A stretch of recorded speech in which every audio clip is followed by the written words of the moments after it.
Olá pessoal, tudo bem? Estamos aqui em mais um episódio podcast Assuntos Gerais, a sua resenha condominial.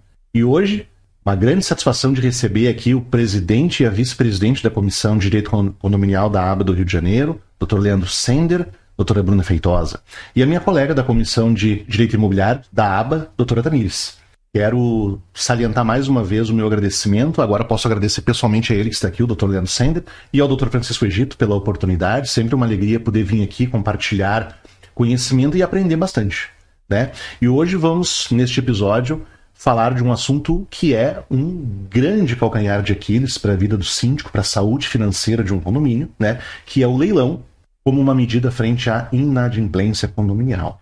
Eles vão falar um pouco sobre esta última medida. Existem tantas outras medidas antes de chegar ao leilão, e o leilão é a última, né? É quando aquela dívida propter rem, recaindo sobre a coisa, vai para uma arrematação para como forma de garantir que o condomínio venha receber, preferencialmente no todo, mas a gente sabe que existem situações que não é possível receber totalmente os valores, e os especialistas aqui vão falar sobre isso. Não posso deixar de fazer uma propaganda para o livro no qual os doutores Leandro e Bruna, juntamente com o doutor Egito, coordenaram. Eu tive a grata satisfação de fazer uma singela contribuição também sobre a questão da inadimplência condominial. Então, quero, de antemão aqui, passar a palavra ao doutor Leandro Sender, nosso presidente da Comissão de Condominial da ABA do Rio, para a sua apresentação e considerações iniciais. Doutor, a palavra é sua. Tudo bem a todos? Primeira coisa, eu queria agradecer a presença de todo mundo, Ramon, Tamires, por terem vindo de tão longe, né, para participar. Ramon um pouquinho mais longe, né? E Bruninha, minha vice-presidente. Antigamente meu vice era o Egito, né? Mas Egito continua vice. Flamengo é sempre vice do Fluminense, então o vice completo. Mas nosso livro está aqui, pessoal, poder ver. Tem um artigo aqui muito legal sobre leilão. Curiosamente, é o melhor artigo do livro. Curiosamente, foi ele que escreveu. Curiosamente, e modéstia à parte, né? Mas vamos debater bastante o assunto hoje. Um assunto bastante polêmico que gera preocupação em todos os síndicos e condôminos. A inadimplência condominial talvez seja a maior dor de cabeça que predomina dentro de uma seara condominial. Vamos aqui esmiuçar todos os assuntos inerentes ao leilão para que a gente consiga trazer luz a todos aqueles que administram propriedades urbanas. É verdade, eu posso trazer aqui o meu depoimento como síndico, né? Que no condomínio onde eu estou síndico, eu tive alguns leilões frustrados, estava na esperança do condomínio poder respirar financeiramente, mas isso os doutores aqui também vão poder falar um pouco sobre essa ponta de esperança que muitas vezes acaba não se concretizando. Doutora Bruna, uma alegria poder contar contigo e com o teu conhecimento nesse podcast. Uma alegria toda minha. A honra também, né? Pessoas maravilhosas como vocês, profissionais e como pessoas também, né? A gente tem trabalhado bastante junto, através de parcerias, através dos projetos, escrevendo artigos. Então é uma satisfação muito grande estar aqui com vocês hoje. Alegria nossa. E a minha colega da Comissão Nacional de Direito Imobiliário, doutora Tamires, na qual agora está exercendo uma nova função, é diretora de comunicação da nossa comissão.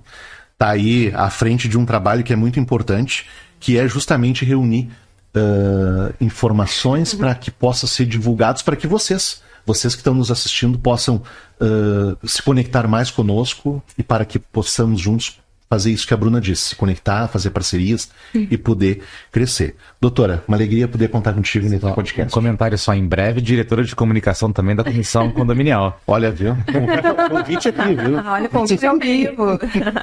Boa tarde a todos, agradeço imensamente o convite.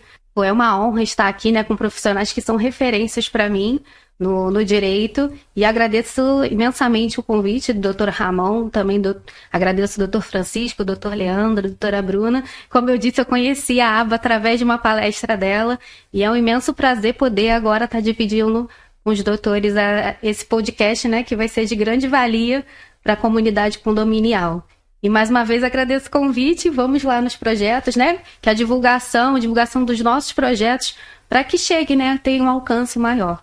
Muito obrigada. A palestra foi boa, pelo menos, que você fez, né? Foi excelente. Foi uma palestra que eu estava sozinha. Não, uma palestra que eu estava sozinha e comecei falando, lembrando o Rafael Portugal, dizendo, eu comigo mesma, porque foi um congresso onde os painéis estavam cheios, né? Tinham 5 participantes. Quando chegou no meu, só cheguei eu. Fez uma apresentação solo, mas pelo visto foi do mais alto quilate. Doutora Bruna, como é que funciona quando a gente tem um concurso de credores? Quando, além da dívida condominial, existem outros ali que também estão tentando beliscar um pouquinho daquele valor. Como é que funciona essa ordem? Essa pergunta é muito importante, né? E ela já é uma pergunta até avançada. Eu acho interessante a gente voltar só um pouquinho, né? Falar um pouquinho até chegar nesse ponto, né? Porque pode acontecer mesmo de a gente penhorar um imóvel, de acontecer de penhorar um imóvel, já ter lá credores lá registrados na matrícula, né? Ter uma hipoteca. Então, isso é muito importante, inclusive na intimação desses demais credores, né? Na intimação para ter a ciência do edital. Mas antes até de adentrar nesse ponto, é muito interessante falarmos um pouquinho, né, sobre a inadimplência, né? E, sobretudo, dizer que o leilão ele não é a solução principal, não é a solução primária inicial, mas sim é fruto de uma garantia, né, que a natureza jurídica da propriedade do imóvel ela traz, né, por ser próprio terreno, né? E aí eu até gostaria de passar a palavra para a doutora Tamires, né? A gente combinou isso antes, que ela ia falar um pouquinho sobre a inadimplência condominial, assunto principal do nosso livro, claro, né? E falar um pouquinho da natureza da cota condominial, né? Um título executivo. Sim. E depois a gente pode chegar lá na parte dos leilões. Claro, pois não. Como nós sabemos, né, a inadimplência condominial é o maior terror de toda a comunidade condominial, porque põe, assim, em questão, né, toda a situação, e muitas das vezes os outros condôminos que vêm pagando a cota, eles acabam tendo que arcar com alguma cota extra, de alguma maneira, com aquele condômino inadimplente. E, como a doutora mesmo disse, a cota condominial é um título executivo judicial. E a gente, nós já temos mecanismos judiciais que nos dão a oportunidade de não ter um processo de conhecimento, a gente já tem uma certa celeridade processual. Entretanto, né, até chegar à parte dos leilões, nós temos diversas alternativas que eu acredito que os síndicos, a administração condominial, ela consegue acessar antes de chegar a esse extremo, né?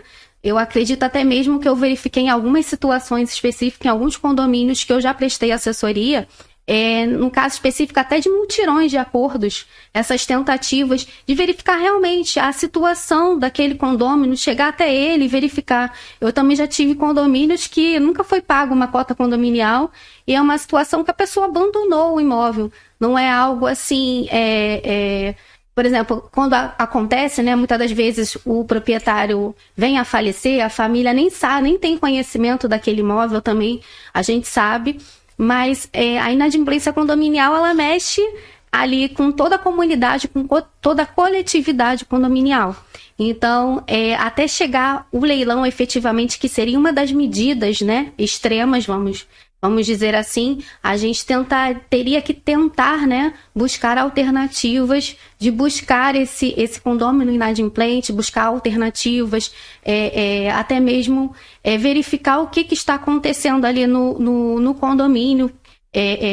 Então seria mais ou menos isso, e acredito que quando chegue, né, a parte de ter que leiloar, porque é uma obrigação próprio terreno. Então, e muitas das vezes as pessoas até acreditam que esse imóvel não vai a leilão por ser o único imóvel onde aquela família reside, e não é assim. Então, as pessoas também não têm conhecimento dessa parte, e quando chega no leilão, acreditam que aquilo não vai para frente, que aquela cobrança não vai ser efetivada. Então, seriam alguns pontos que até o leilão é uma medida, né, que eu acredito que seja extrema, que a gente tem que deixar claro, ali a finalização, quando já foram esgotadas todas as tentativas alternativas extrajudiciais e até mesmo dentro do processo judicial, a possibilidade de acordos, né, e não tem mais o que fazer e realmente chega a esse extremo. Só se me permite um ponto bem legal que a doutora Tamires ela trouxe, a questão da consequências de inadimplência. Porque a inadimplência não é uma preocupação do síndico. Não é só do síndico. É uma preocupação de todos. Coletividade. Porque uma pessoa que para de pagar pode gerar a necessidade de criação de novas cotas, de cotas extraordinárias, e aí começa dando bolso de todo mundo. E aí começa a gerar uma bola de neve, esse que é o mais perigoso. Se uma pessoa para de pagar, gera uma cota extra, às vezes uma segunda pessoa para de pagar, e aí gera uma outra cota extra, uma terceira pessoa para de pagar. Então, essa necessidade de um olhar atento do síndico e de todos os condôminos é importante, para evitar que isso se alastre em um ponto que se torne até, eventualmente até, o condomínio ele fique financeiramente instável. Isso que os doutores estão falando, eu quero trazer uma contribuição. Lá em Porto Alegre, eu tenho um condomínio que eu assessoro, que ele é exclusivamente comercial, tem 132 salas. E o antigo síndico, ele é dono de 37 salas. Quando ele perdeu a eleição e a atual gestão assumiu, ele simplesmente parou de pagar o condomínio. Então vocês imaginam assim, né, o impacto que isso causou. O condomínio ele custava, em média, R$350, mais ou menos. Portaria 24 horas, 6 elevadores. Hoje o condomínio é quase 700. Né? Nós ingressamos para cada sala dele, nós entramos com uma ação. Algumas já estão bem avançadas, mas isso... só que eu não tenho nenhum processo que transitou em julgado ainda. Né? Então, ou seja, eu ainda não... Eu estou um tanto distante do leilão ainda. E a gente tenta cobrar, tenta fazer e ele não vem. E isso, né, fizemos agora, no mês passado, em março, uma assembleia. Perguntaram, o condomínio não vai baixar? Foi a primeira pergunta que fizeram, né? E eu disse, olha, enquanto que a gente não conseguir reaver algo, nem que seja no leilão, o condomínio ele tem despesas. Né? O condomínio ele não é uma instituição no qual ele visa o lucro, mas ele tem folha de pagamento, ele tem diversos gastos ali que tem que ser suportado por todos. E quando alguns deixam de pagar, né, os boletos têm que continuarem sendo pagos, e pagos na integralidade, então esse valor precisa ser dividido. E aí o que o doutor Leandro disse, vem lá no Rio Grande do Sul a gente chama de chamada extra. Né? Faz uma chamada extra, 2 chamadas extras, e aqui é cota extra. E aí, e essa inadimplência perdura, e infelizmente as coisas só aumentam, elas não diminuem. Elas nem se mantêm muitas vezes os preços, e aí realmente quem acaba sendo onerado com isso é o condomínio. Sobrecarrega, né? Sobrecarrega demais. Exatamente. Mas, doutor Leandro, dando seguimento, então, passando por todas essas etapas que a doutora Tamires falou, se tenta, se negocia, porque uma coisa que eu verifico também como advogado condominialista é que muitas vezes, sim, ninguém está livre de passar por algum cenário econômico que acabe tendo que tirar do A para não deixar de faltar no B. E essa pessoa, tu busca depois um parcelamento, faz alguma coisa e se o trem volta para o trilho. A grande questão é muitas vezes, e aqui eu acredito que a gente tem exemplo de pessoas que não pagam mesmo o condomínio, né? Continuam morando, continuam utilizando de todos os recursos ali comuns ao condomínio e aí, inevitavelmente, a gente vai escoar no leilão, que é o nosso tema, né? E aí a gente entra no concurso de credores, entra nessas outras possíveis dívidas, né?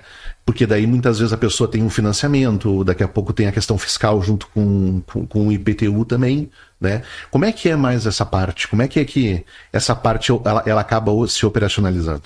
A parte que você diz do leilão em si. Do leilão em si. Exato. Como é que ela acaba se operacionalizando? Nossa, isso é... Bem amplo, né? Bem amplo. Fica à vontade, a bola tá contigo. Então, vamos lá, então. Como é que acaba?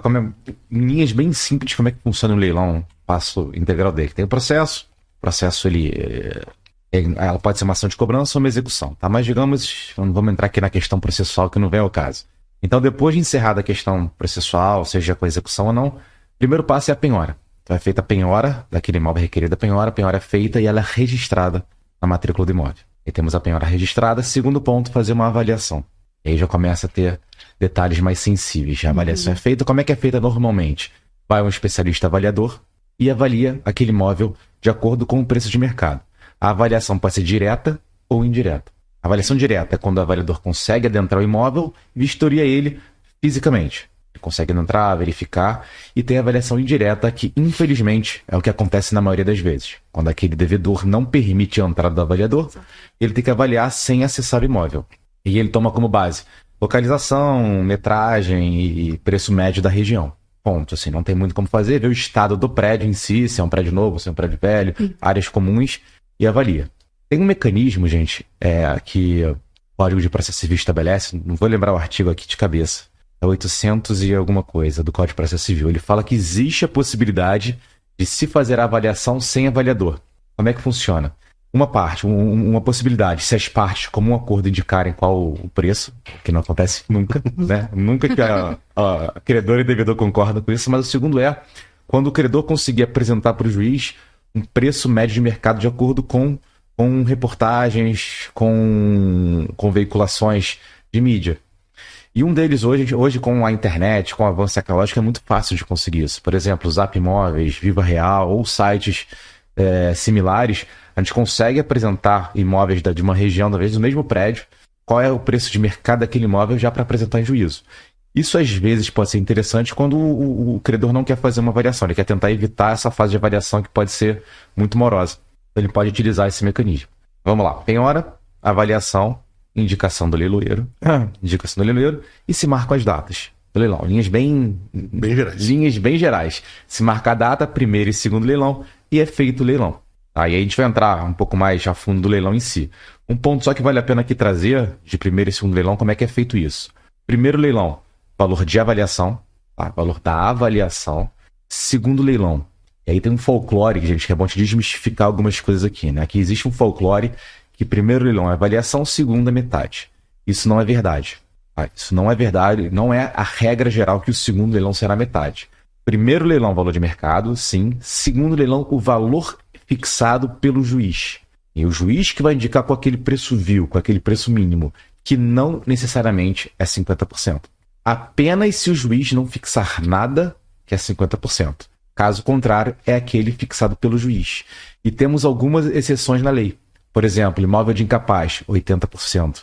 Se o leilão for decorrente de uma ação criminal, 80% também. Então, existem alguns mecanismos que diferem. Só um último ponto também que vale a pena a gente falar aqui.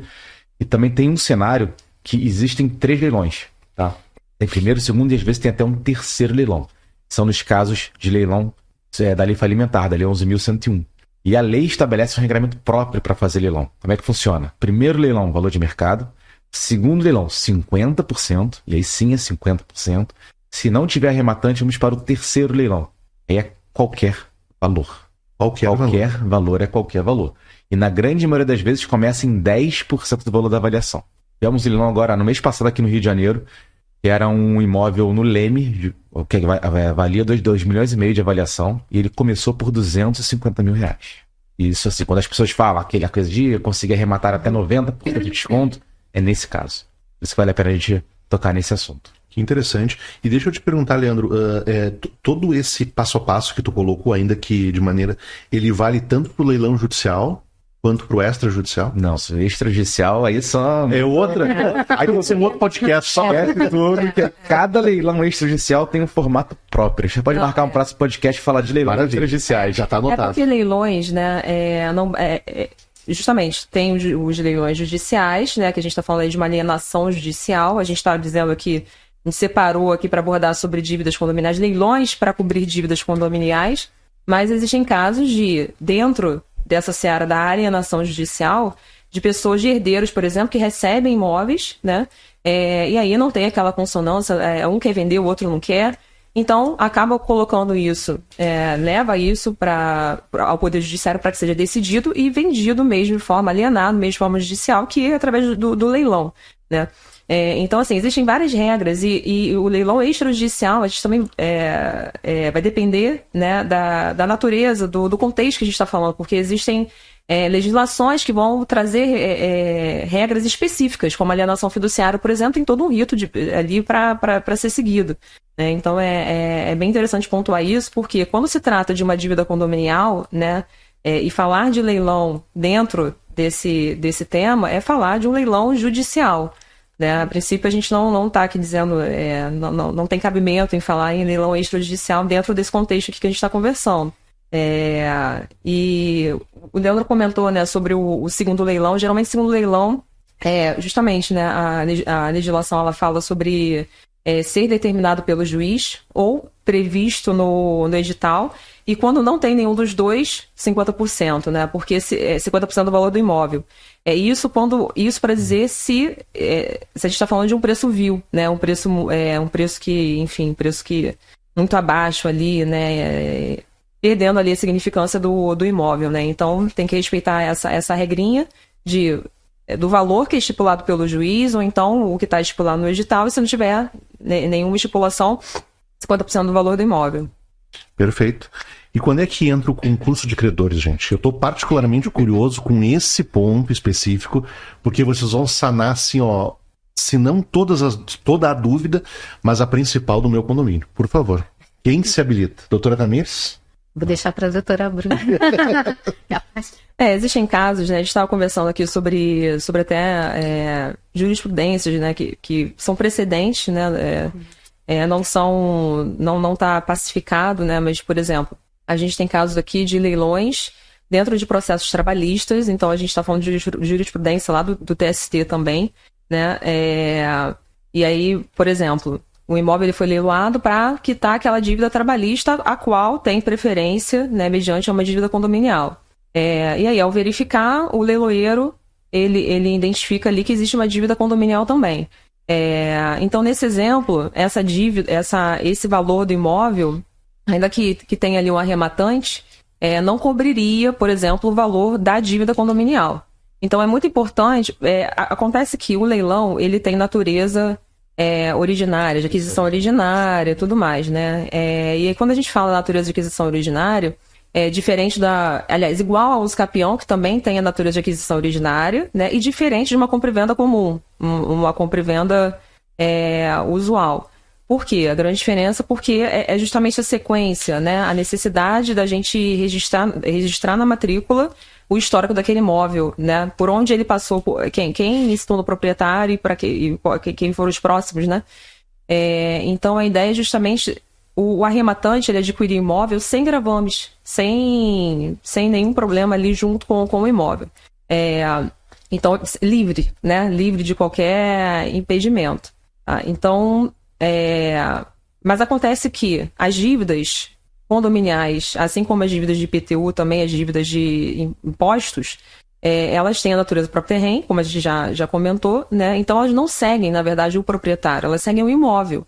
Tá? Então, o que acontece? Ainda que a gente esteja falando de uma aquisição originária, essa dívida ela vai continuar com o imóvel e o arrematante ele pode ser, sim, responsabilizado, desde que esteja previsto no edital. A previsibilidade do edital, a forma, né, o momento lá que o leiloeiro ele vai começar lá a digitar o edital, é muito importante que ele faça essa due diligência, né, o leiloeiro no momento da elaboração do edital e o advogado que está assessorando o arrematante. Né, super importante dizer que quem está entrando nesse mercado também, né, agora trazendo aí uma outra visão aí da nossa conversa, que tenha realmente um advogado ali assessorando para que seja feita essa due diligência, porque vamos supor que existe realmente o gravame e não esteja no edital, né? É claro que isso vai ser resguardado, o direito do arrematante, tá? E ainda assim, que esteja lá previsto no edital, e aí no exemplo que eu citei, seria um exemplo de aquela dívida, ela cobre aquele valor ali, né, da arrematação, ele vai cobrir o valor da dívida trabalhista, mas não vai cobrir a dívida condominial, tá? Nessa situação, ainda que esteja previsto lá no edital, pode ser que valha muito a pena. Ainda assim, o valor ainda está abaixo do mercado, né? É um valor que vale a pena arrematar, né? Não necessariamente vai ser ruim. Não, esse edital aqui já está com dívida, já está aqui 180 mil de dívida só de condomínio. E deve ter IPTU também. Mas se você estiver falando de um imóvel que vale 2 milhões, né? E você está conseguindo arrematar ali pela metade do preço, entendeu? Pagar 180 mil a mais ainda vale a pena. Excelente pergunta, Ramon, porque esse é mais um daqueles folclores que tem que ser desmistificados. A gente está aqui tentando, né, trazer essa luz. Qual que é a grande questão? Os síndicos têm na cabeça deles, os condôminos têm, as pessoas têm, em modo geral, que a primeira dívida a ser paga é a condominial. Então, assim, fez o leilão, vou pagar a dívida condominial, principalmente se for o condomínio que esteja promovendo o leilão. Se for uma ação de cobrança ou uma execução de cota condominial, e o leilão seja feito naquele processo. Então, as pessoas têm na mente que a primeira pessoa a receber seria o condomínio. E isso não é verdade. condomínio não é nem o primeiro nem o segundo a receber na ordem de preferência. Ele é o terceiro na ordem de preferência a receber.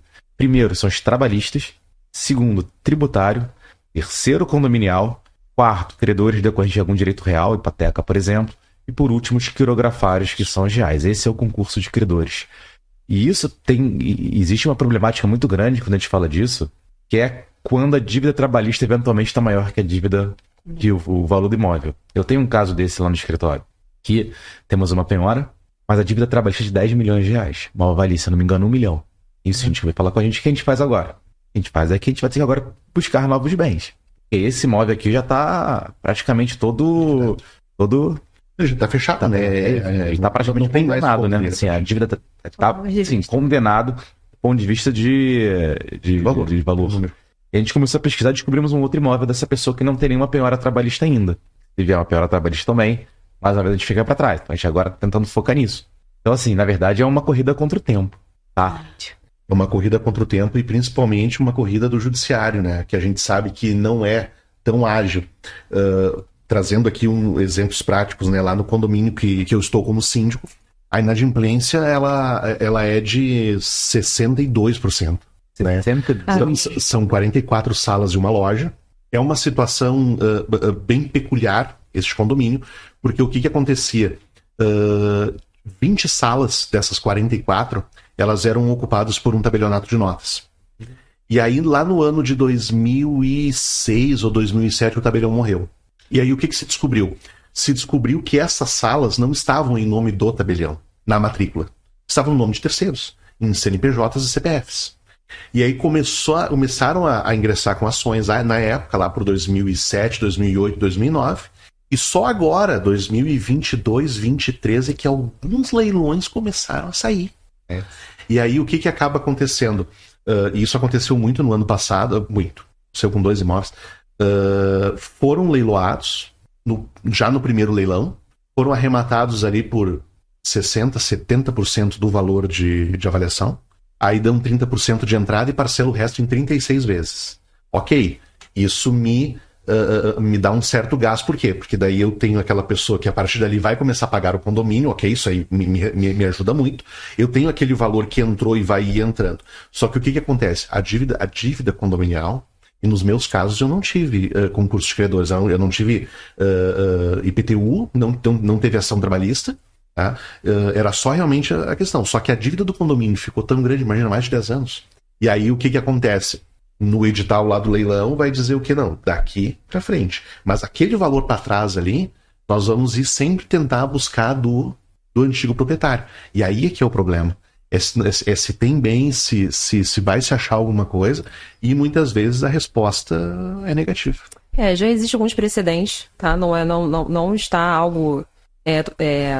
como se diz, gente? Solidificado? Exatamente, pelo STJ. Da possibilidade, né, de colocar no edital, inclusive, as dívidas pretéritas e a possibilidade do arrematante substituir o polo passivo. O polo passivo na execução. Então, assim, existe precedente, né? Como também deve ter também decisões ali contrárias a isso. Mas é interessante, de repente, também levar essa linha, esse raciocínio aí para esse processo. Isso é um excelente posicionamento da Bruna, como sempre. Acho que é a grande questão, essa aí realmente é um ponto que tem que ser bastante, talvez seja o principal assunto aqui do nosso podcast. O que acontece quando o valor proveniente do leilão não é suficiente para pagar integralmente a dívida condominial, né? O que fazemos aí? Eu acho que a maior dúvida do síndico é essa. O que fazemos? Eu fiz o leilão, mas não pagou minha dívida. E aí? Então a gente tem que analisar isso aí com uma certa cautela. Primeira coisa, as consequências do leilão têm que estar previstas no edital. Isso é o principal ponto. Se o arrematante vai ser obrigado a pagar aquele valor que exceder de cota condominial ou não, pateticamente. Imóvel, segundo leilão, vai ser por 300 mil, dívida condominial de 400 mil reais. Então já sabemos que não será suficiente. Então o edital tem que expressamente trazer essa regra. Se o arrematante vai ou não vai ter que pagar essa diferença. Tem muitos leiloeiros que colocam aquele clássica frase: que o imóvel será arrematado, livre de qualquer dívidas e obrigações. Sim. Se tiver isso, o arrematante está seguro. Sim. Então, e o leiloeiro responde se causar algum tipo de prejuízo ao condomínio. Se, por exemplo, o condomínio exigiu constar, se ele não fez constar, o leiloeiro pode também ser responsabilizado. Então, aqui a regra principal é que conste no edital. Então, o que a gente recomenda sempre fazer quando a gente, lá no escritório, que a gente sempre faz? Quando tem algum tipo de caso desse, a gente convoca uma assembleia e leva o caso para a assembleia. E vamos lá. Condôminos, vocês vão querer que o arrematante pague ou não pague esse excedente? E temos uma decisão assemblear que vai ser utilizada no edital. Qual que é o ponto principal aqui? E aí é uma coisa que tem a razão e tem a emoção, né? Tem que se pensar aqui com a razão e tirar a emoção. Vai aquele cara, não paga, não vou aceitar menos. Mas qual que é o ponto? Se hoje nós já temos um segundo leilão com valor o valor de mercado assim, de segundo leilão, aquele segundo leilão com valor inferior ao valor da dívida, se não aceitarmos essa arrematação, a dívida continua subindo. Sim. E daqui a pouco o valor de primeiro leilão também vai ser já superior. Então é melhor de colocar um ponto final, de colocar um marco ali a partir de agora, vamos receber, e alguém começa a pagar as parcelas vincendas. Esse que é o ponto principal. Quando tem essa arrematação, entra uma terceira pessoa, uma terceira figura, um novo proprietário que vai começar a pagar. Então, pelo menos a gente coloca já um marco final. A partir de agora, vamos receber integralmente aquele valor que a gente precisa.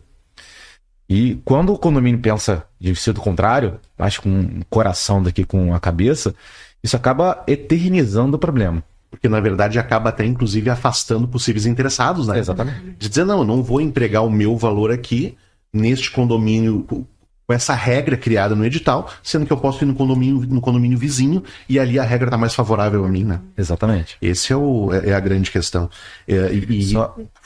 Só para não deixar mudar o assunto, aí tá falando de condomínio. Mas para IPTU, sempre se aplicou o entendimento do artigo 130 do CTN, que o IPTU, o imóvel vai ser arrematado livre e desembaraçado de IPTU. E aí sempre foi esse posicionamento independente do valor. Só que agora tem uma decisão no STJ, um repetitivo, os casos estão suspensos. O STJ vai criar uma tese sobre qual vai ser o mundo a partir de agora em relação a isso. Se o arrematante terá ou não terá que pagar o excedente de IPTU, o que nunca existiu. IPTU nunca foi discutido, só condomínio. E agora está suspensa essa questão no STJ, existe um recurso que vai ser julgado para criar uma tese que vai definir, se tiver informação no edital, se o arrematante também terá que pagar o IPTU. E a gente tem que ficar de olho com isso. Perdão, Ramora, só para não deixar mudar o assunto.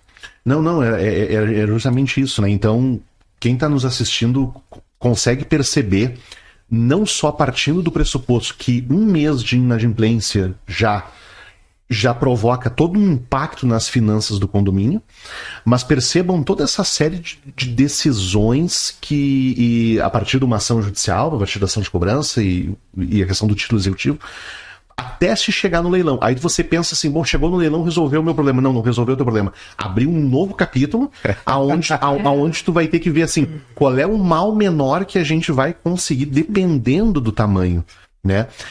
Este condomínio... Mas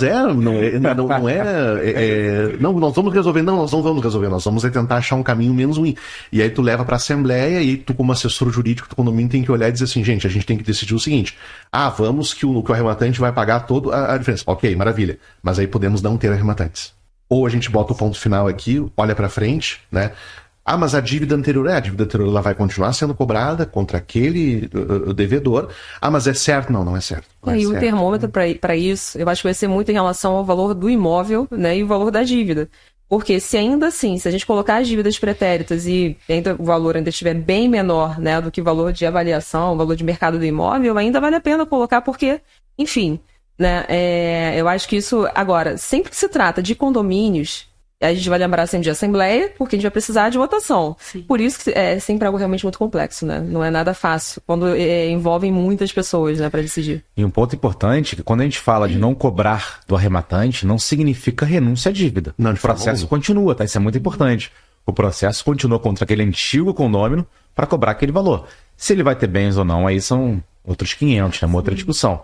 Mas o processo continua, tá? Então o condomínio não renuncia à dívida, isso é muito importante deixar claro. Uma coisa muito importante diante de todo esse cenário que a gente tem, que a gente está aqui conversando, eu lá no Rio Grande do Sul, pelo menos, eu vejo algumas convenções de condomínio que eles estabelecem assim, a partir de 2 meses de atraso de condomínio, já vai para ação judicial.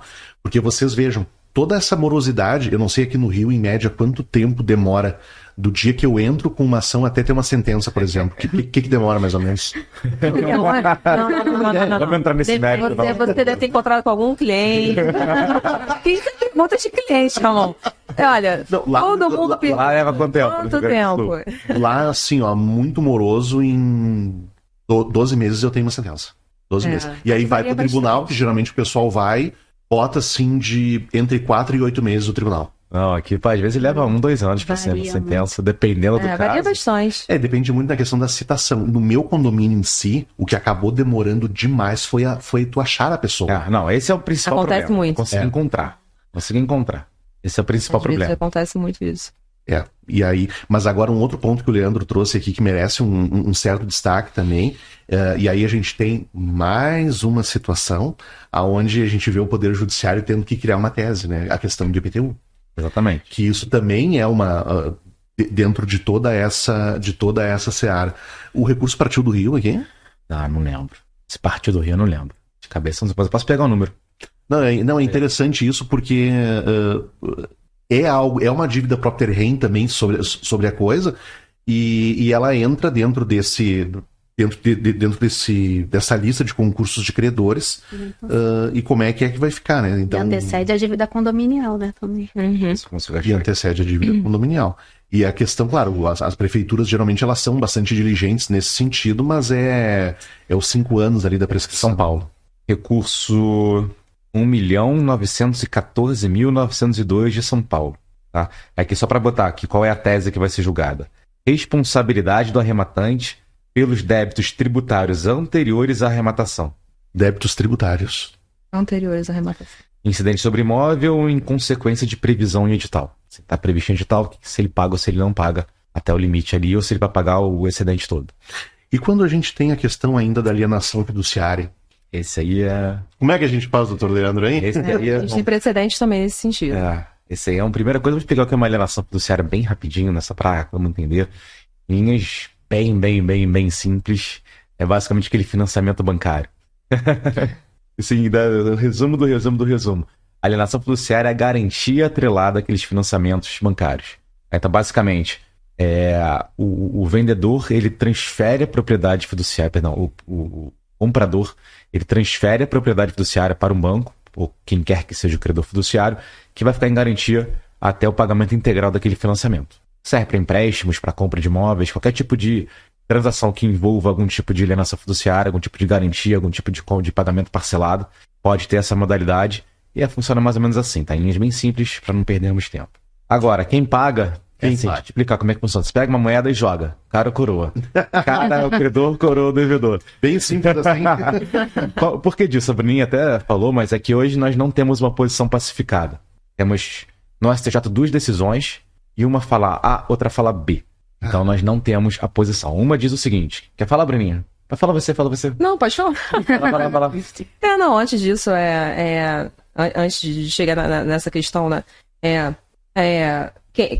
Quem tem a responsabilidade de pagar a cota condominial? Promitente vendedor ou promitente comprador? Eu acho que está dentro desse contexto. Porque, assim, a gente existe uma tese no STJ, né? Não, mas aí não é entre o credor fiduciário e o devedor fiduciário. Não, então vamos lá, voltando. 2015 essa tese é muito antiga. Não, e também a relação, os polos são diferentes, promitente vendedor e promitente comprador, né? Aqui a gente está falando de credor fiduciário e do devedor fiduciante, né? Que tá na posse do imóvel, tá pagando as cotas condominiais. E aí a gente realmente tem dois posicionamentos, porque quando a gente começa a execução, né, de colocar no polo passivo o devedor fiduciante, né, somente o devedor fiduciante, ou também colocar no polo passivo, além do devedor fiduciante, o credor fiduciário. Né? Então a gente tem um posicionamento no STJ de que se tiver somente o devedor fiduciante no polo passivo dessa execução, somente pode ser penhorado os direitos aquisitivos desse contrato. Né, os direitos aquisitivos, porque o devedor fiduciante ele ainda está pagando ali as prestações, ele não é o proprietário propriamente dito. Né, ele tem somente ali a pretensão de ser. Né, e aí, nesse caso, só poderia ser penhorado, só poderá ser penhorado esse direito aquisitivo dele de adquirir o imóvel, de realmente se tornar proprietário de fato e de direito. E ainda dentro desse raciocínio, se tiver também, além do devedor fiduciário, colocar também o devedor fiduciante, colocar também o credor fiduciário, aí sim haver a possibilidade, né, de penhorar o imóvel, de penhorar a propriedade. Porque aí o credor fiduciário ele também teria ciência e poderia ter a possibilidade, inclusive, de arcar com a dívida, né? De quitar a dívida. Esse é um posicionamento. É isso. Qual que é a grande questão aí? A gente conseguir entender. Como tem essa transferência de propriedade, então por isso tem que entender a base da alienação fiduciária. Tem o credor e tem o devedor. Então, o devedor, ele é o proprietário do imóvel, ele era o proprietário, e ele transfere para o credor essa propriedade fiduciária. Então vamos dar aqui um exemplo, para ficar mais claro. Eu e Ramon tem um imóvel, eu vou comprar o imóvel dele. E eu vou financiar com qualquer banco. Vamos lá. Caixa Econômica Federal. Não importa o banco. Como é que vai funcionar essa transação? O Ramon vai me vender o imóvel dele. Então ele me vendeu aí para o meu nome. A Caixa vai pagar para ele, dinheiro à vista, e eu vou pagar parceladamente para a Caixa. E nisso eu passo o imóvel para a Caixa. Então, o imóvel do Ramon veio para mim e eu passei para a Caixa como uma propriedade fiduciária. Passei para ela essa propriedade fiduciária, a propriedade resolúvel que a gente chama. Então, enquanto eu não pagar a minha dívida integral, a propriedade fiduciária permanece em nome da Caixa. Caixa ou qualquer outro banco aqui, tá? Por isso tem essa grande dinâmica de complicador, porque apesar de eu ser o proprietário, eu passei para a Caixa essa propriedade fiduciária, essa garantia. Então, no RGE consta que a Caixa Econômica Federal ela é a credora fiduciária. E aí surge a dúvida. Então, quem paga? Credor ou devedor? Porque credor aqui, ele é o proprietário momentâneo, assim, porque a partir do momento que o devedor quita, ele passa a ser proprietário.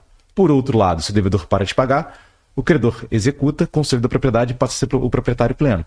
Então, surgiu essa dúvida. Por isso, nós não temos ainda uma posição consolidada. De um lado, entende-se, como a Bruna falou, que o devedor fiduciário, ele não tem devedor fiduciante, ele não tem a plena propriedade. Então, se ele não tem a plena propriedade aqui, foi transferida a propriedade fiduciária para o credor fiduciário, ele apenas pode ter penhorado seus direitos aquisitivos. O direito que ele tem de se tornar pleno proprietário desse imóvel. E aí surgiu uma linha no STJ dizendo que não se pode, se o condomínio cobra do devedor, ele não pode penhorar o imóvel. Esse cara não tem a plena propriedade. E aí, seguindo ainda, fala que se você cobrar do credor, do credor fiduciário, você não pode cobrar porque quem tem que pagar é o devedor. E aí surgiu uma grande confusão na cabeça e as pessoas começaram a falar, então vou botar os dois no polo passivo. E aí surge o risco, vou botar os dois, se eu perco de um, eu pago sucumbência. E aí, assim, acaba que você nunca tem uma resposta certa. Tá aqui dando a minha opinião, aqui para esse caso. Eu entendo que você deveria cobrar do devedor, tá? Se tiver que escolher. Se dúvida, bota os dois, obviamente. Você cobraria do devedor, mas cabível a penhora da plena propriedade, porque, e a gente traz várias analogias aqui, que a gente pode fazer, como, por exemplo, a questão de algum possuidor não pagar a cota condominial. O proprietário tem sempre o dever de zelar pelo imóvel, saber se a dívida está sendo paga ou não, tipo locatário. Ele aluga imóvel para alguém, o locatário não paga, não importa. Se a pessoa que tem a posse direta não paga. A penhora recai sobre o imóvel. E o proprietário tem o dever de zelar. Então, se o devedor fiduciário não pagou, caberia o credor fiduciário pagar a dívida condominial. Então, se você entra com uma ação contra o devedor e você ganha, você teria o direito de penhorar a plena propriedade. Esse é meu posicionamento. E se por acaso acontecer do credor fiduciário consolidar a propriedade, você poderia processualmente pedir a substituição do polo, ainda que em fase avançada. Temos também alguns precedentes desse sentido, da STJ, que se permitiria essa substituição em fase de execução caso aconteça alguma alteração no cenário. Então a minha posição é essa. Na dúvida, hoje em dia a gente coloca os dois, mas eu recomendaria, assim, se eu pudesse criar um conceito jurídico, se eu tivesse poder, sempre processar o devedor com o direito de penhorar a plena propriedade e caso o credor consolide a propriedade no seu nome e inadimplir o devedor nas obrigações dessa alienação fiduciária, você possa substituir os polos no processo. É porque nesse caso dependeria de uma segunda dívida, né? De uma segunda inadimplência que seria lá no contrato de alienação fiduciária de compra de alienação fiduciária. Pagar um, tem que pagar tudo, né? Assim, a verdade é essa. Data vênia, talvez eu discorde um pouco, assim, com todo respeito, porque caso seja penhorado, né, e levado a leilão, como é que fica o credor fiduciário nesse caso, né? Assim, é complexo, sem dúvidas, né? Mas aí que tá. O credor fiduciário também tem a propriedade fiduciária do imóvel. Compete a ele pagar as cotas condominiais. Se ele não pagou, ele também vai ser penalizado. Mas se ele não foi intimado, porque nesse exemplo que você deu, essa sugestão, teria que já poderia, antes dele ser chamado ao processo, já poderia penhorar o imóvel, né? A propriedade. E aí ele não participou disso. Então, quer dizer, teria que voltar ao processo Não, todo na verdade pra não. se defender. Não. Lá no Rio Grande do Sul, quando esse condomínio das salas, algumas salas estavam com alienação fiduciária, juntamos a matrícula atualizada, o juiz mandou chamar como terceiro interessado. Então, mas aí que tá, a grande questão, como é que funciona? Em minha opinião, aí a gente vai partir do 804 do Código de Processo Civil, que fala que aquelas pessoas têm que ser intimadas sempre de alguma penhora. E, por exemplo, o credor hipotecário. O credor hipotecário também pode vir a perder aquela garantia dele se não for paga a cota condominial. Por isso ele tem que ser intimado. E nesse caso a gente intima também o credor fiduciário, para que ele tenha acesso ao processo e puxe ele na fase de penhora. Olha, estamos em fase de penhora. Vai pagar, não vai pagar, tá achando aqui o direito de pagar. Então, aí, naquele momento ele foi trazido para o processo. Então ele teve conhecimento, ele teve as possibilidades de impugnar, de apresentar com algum tipo de requerimento processual no tempo. E até porque, caso não seja feita essa intimação, o leilão ele é ineficaz. Então, assim, você chama o credor fiduciário sempre para o processo. Não é fazer o leilão a revelia dele, é você trazer ele no momento oportuno. Lá no Rio Grande do Sul, já na fase de conhecimento. Quando o juiz verifica, juntou a matrícula, tem ali a anotação da alienação fiduciária, ele já chama. É concomitantemente à citação ao réu. Automaticamente. Já chama para incluir no polo passivo. Sim. Na grande maioria das vezes, ele não vai para o polo passivo. Ele é cadastrado como terceiro interessado. Terceiro interessado. E aí, ao longo do processo, vai ver, porque daqui a pouco o devedor vem e paga. Né? Daí não teria o porquê incluir no polo passivo. Mas aí ainda tem. E aí dentro, só pra gente esclarecer, vamos supor, ele não arremata o banco, no caso, vou denominar assim o banco, na ordem de preferência ele entra no... Então, vamos lá, aí vai depender. No caso de penhora... Não. Aí vai depender da origem da dívida. Tá. Porque se for... Aí minha opinião, gente, aqui minha opinião, Leandro Sender. Se for nesse caso que eu falei, dívida condominial, ele é responsável pelo pagamento. Então, penhora plena propriedade, e aí ele é igualmente responsável, ele não pagou. Ele vai poder executar a alienação fiduciária, só não vai ter mais essa garantia. Mesma coisa de uma hipoteca, hipoteticamente. Até porque hoje a hipoteca segue o mesmo rito da alienação fiduciária em caso de execução, com a alteração da lei no final do ano passado. Então, minha opinião, de novo, sendo a dívida próprio terreno, o banco responderia também. Então, a penhora é integral. Caso não seja dívida próprio terreno, que aí talvez seja mais o foco da pergunta, aí a penhora recai sobre direito aquisitivo. Sim. Então, o banco está isento de qualquer tipo de risco, porque a penhora não recai sobre a propriedade, aí com razão, porque tem uma alienação fiduciária. As situações que eu já vi, onde houve ali a intervenção do banco, do agente financeiro, houve, né, a arrematação pela própria instituição.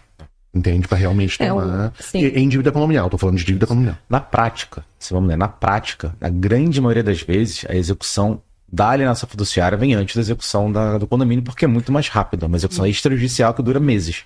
Então, se o banco não for inerte, umas vezes, obviamente, por isso tem sempre essa discussão, mas na maioria das vezes ele tem a opção de fazer a execução muito mais rápida, né? Sim. Então, a tendência era isso nunca acontecer. Era o banco tomar... Porque quem para de pagar condomínio parou de pagar também a válvula de financiamento. Assim, via de regra. Até antes, né?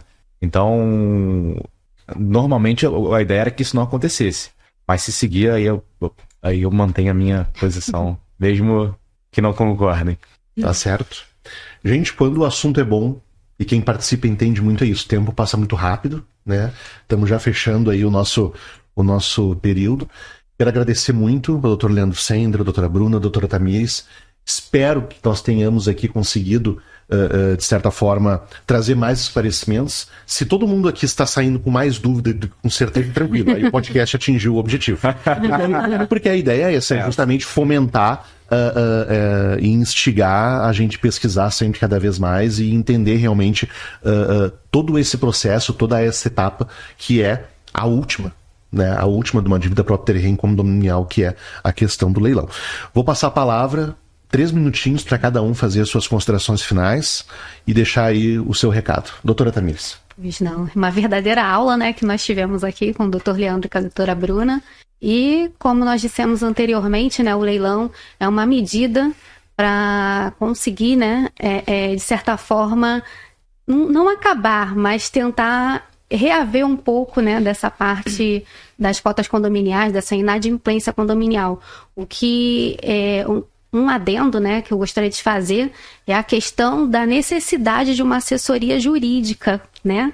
Porque muitas das vezes nós pegamos alguns colegas curiosos que não são efetivamente atuantes na área e vão lá somente para fazer um processo de execução, e quando chega lá na frente, nessa questão específica, quando o valor do imóvel, né, o valor de avaliação do imóvel, ele é muito inferior à dívida, chega numa assembleia para deliberar, e aí não sabe repassar aos condôminos a questão prática, né? Porque muitas das vezes ele só está pensando em números, pensando, como o doutor Ramon mesmo disse, vai entrar outra pessoa ali pagando, né, efetivamente, e eles vão conseguir reaver pelo menos uma parte daqueles valores e conseguem, com o antigo proprietário, tentar verificar mecanismos de conseguir, né, atingir o êxito, né, de conseguir reaver todos esses valores. Então, isso é de suma importância para a coletividade ali, para o condomínio em si, né, para restabelecer a saúde financeira dele e também, muitas das vezes, os ânimos, né, porque já a gente vê casos de condôminos que nunca pagaram, esses condomínios mais novos nunca pagaram.